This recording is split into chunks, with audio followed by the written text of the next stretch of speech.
Hi everyone. Today we have a special edition of my YouTube videos on negotiation and conflict.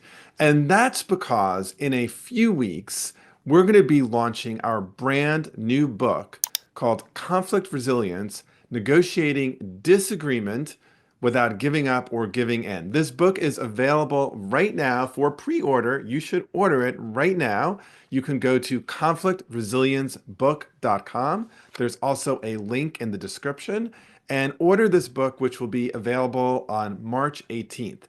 So, part of what makes this book so fun, from my perspective, is that I have the most amazing collaborator and co-author and also friend who comes from a world that isn't grounded fully in negotiation or conflict resolution. It's actually grounded in neuroscience and brain science. And that friend and collaborator, my co-author, Dr. Joelle Salinas, is joining us today. So, Joelle, thanks so much for joining.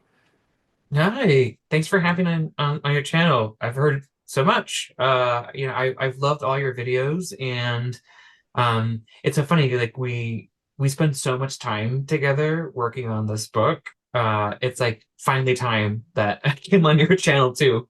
It has been too long, and I think all of my viewers are probably going to be really glad to be hearing not from me, but from you. So this is actually this is going to be really fun. So we're going to do a few sessions. The next few weeks, you will be seeing Joelle and me. But for today, we decided that this would largely be really an interview with you, Joelle, so that we could learn Mhm. a little bit more about what brings a brain scientist and a neurologist to the complex and strange world of negotiation and conflict resolution. So, can I just maybe ask you to start off by telling us a little bit about how you came to be interested not only in the world of conflict, but also in really like how you saw some of the connections of your work to what I do?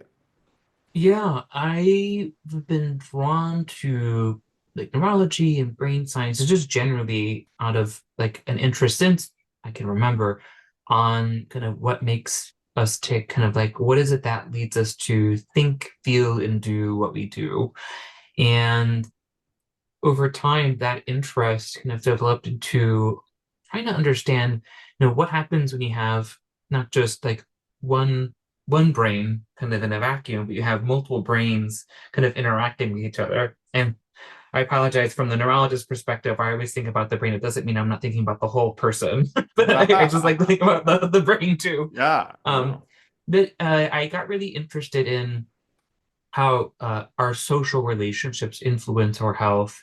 I'm going to say when I was in the Amazon rainforest, when I was in college, actually doing this Oh. expedition, really to understand kind of what were the kind of socio-cultural factors that led to why kind of a group of people continued to kind of consume fish and drink water from contaminated river. And part of the reason there was just like, we might know a lot about the biology of conditions, but if we don't understand the human aspect of it, like it doesn't matter how much biology you know. It's like one of the former Surgeon General says, like medications don't work in people who don't take them.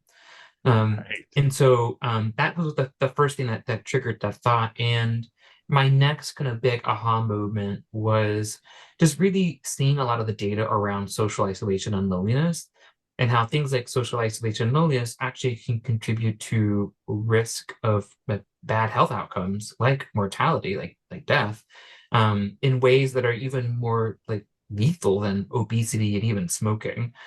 And so to me, that was like, we need to really understand this a lot better. And that's what then led to kind of this point about conflict, which is if so much of our kind of social environment depends on interacting with other people, what is it about how we relate with one another that helps to create better connections, and what makes kind of worse connections, and what creates environments where we're more likely to kind of engage in those types of like supportive social relationships that are going to benefit us in the long term. I think part of that kind of graduating into much more specifically interesting conflict was just hanging out with you, right? Ah. Because you do so much within the negotiation and mediation space, And around the time that we met, I was also my head was really focused in on empathy and compassion and kindness and the neuroscience of that and kind of the networks of that. And whenever you would tell me about like how people would struggle with really challenging conflict situations and negotiations, my neurologist hat is always kind of like active. So I'm always thinking like, Yeah. what's going on in the brain? What's going on in the body that leads to make that worse? Yeah, that's I would say that's kind of like the thing that really led to that interest in kind of the intersection of neuroscience and conflict. Yeah, well, I love this story, and what's for those of you who are watching, this project really began in earnest, this writing project between Joel and I during COVID, and was really just the fruit of just a friendship and conversation. And I'm imagining some folks listening now are probably still a little bit like, what's the connection between brain science and how do I deal with my, nasty boss or my, former partner or this like employee. And Joel, I'd love for you to talk a little bit about that because when you really first brought up the idea of this book, I think I was both intrigued and it wasn't obvious to me what the connection would be. So can you hum a few bars on this because it's been part of what's been fun for me on the journey. Yeah, I think people really want to learn how to exist in the world. It's hard, right? Being human and being alive is very, very challenging. We don't really have a good instruction manual for it. And we get some skills in school from a young age, and it's usually around kind of like reading and math and some of the sciences, but we don't really get too much education on how do we connect together. I mean, that's there is a lot of stuff on socio-emotional learning. Um, Though I think just like how there's a real dearth in financial literacy, I think we have a real dearth in just human interaction literacy. In particular, how do we exist in spaces where people have different opinions from us, and how do we exist in spaces where people have differences in opinion? And I think that's inherent to the human condition. And not everybody is an extension of our body. Not everybody has our own brain or has insight into what's going on in our brains. So being able to provide a toolkit for that, I thought would be really helpful and additive to the world. And I think this is something that you and I have in common. We're really driven to drive greater impact in the world. And um, there's this idea that if you can label something new in the world, then you have something that you can measure and you can actually do something about. And when you told me about conflict resilience, that kind of resonated with me around, there is this element of kind of human interaction and the internal self that's quite complex. But if we really hone in on it, kind of like how we would hone in on kind of exercising a particular muscle group, could be really powerful in being able to interact with people better and kind of navigate through life a little bit better. I Yeah, think I mean, also just like personally, it's like this conflict resilience in of itself is something I struggle with. yeah, me Um, too. yeah, yeah. Hence our life's work in this book, right? But I think this is it's really helpful because I think for me, so much of my work has been about teaching people tactics and skills, right? Most of the videos here, I mean, we have a bunch of videos that look at film clips and they're fun, and sometimes we take on a current event, but the vast majority of them Hmm. are really offering specific skills and strategies for how to handle hard conversations or conflict or negotiation in various contexts. And, our Yeah. book does that.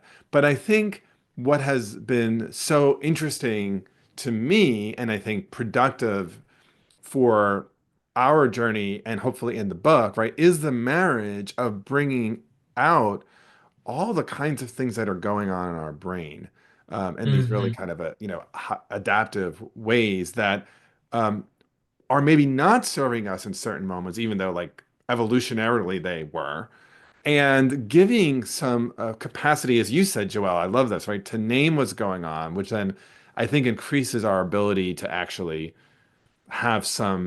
deploy some of the hacks that frankly, I talk about in these Yeah. videos and that we also discuss in the book. And so that marriage has been like pretty fun and interesting and I think differentiating for hopefully what our book offers and hopefully what what your work brings to this field.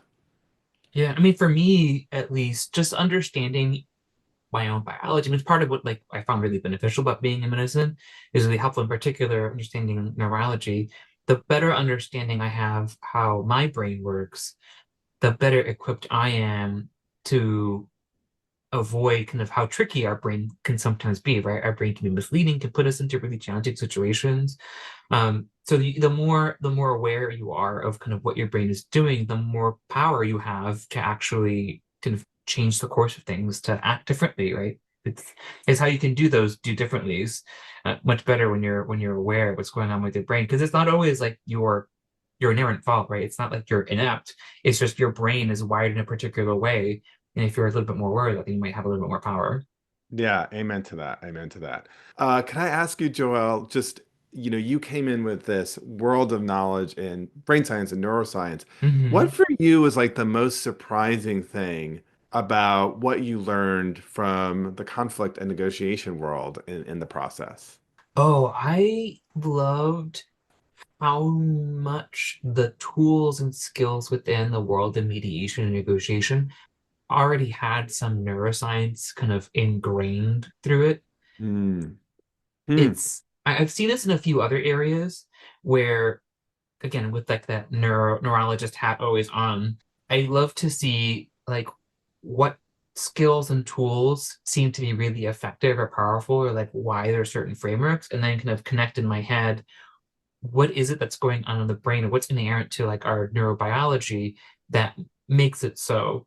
And I find that similarly with kind of like why are certain elements of spirituality so powerful, or like Hmm. why might it be useful to kind of gather kind of shared values, right? Or talk or kind of set the table in a negotiation. Like all these things are affecting our brain in particular ways. For example, it's affecting our perception of identity and body and self, and kind of beginning to bring a sense of affinity or kind of group identity to the to the other person. So I think there's just so much that's already in there, and for me it was really fun to kind of just like scratch at the surface and try to find the neurology that was behind it, kind of like what's under the hood. Awesome. Well, that's great. Well, speaking of surprises, we are going to have some more surprises for you in the next video that we're going to do, which we hope you will join us next week. So before you go, please do us a big favor and pre-order our book. It comes out on March 18th, but you can pre-order it now at conflictresiliencebook.com. If you've been watching this channel and enjoying it, I'm sure you'll love this book. Also, if you haven't already, please be sure to subscribe my channel, ring the bell, and like this video. Stay tuned for more negotiation, mediation, and conflict resolution videos. Bye. Okay, it's not difficult to keep watching. Click, click.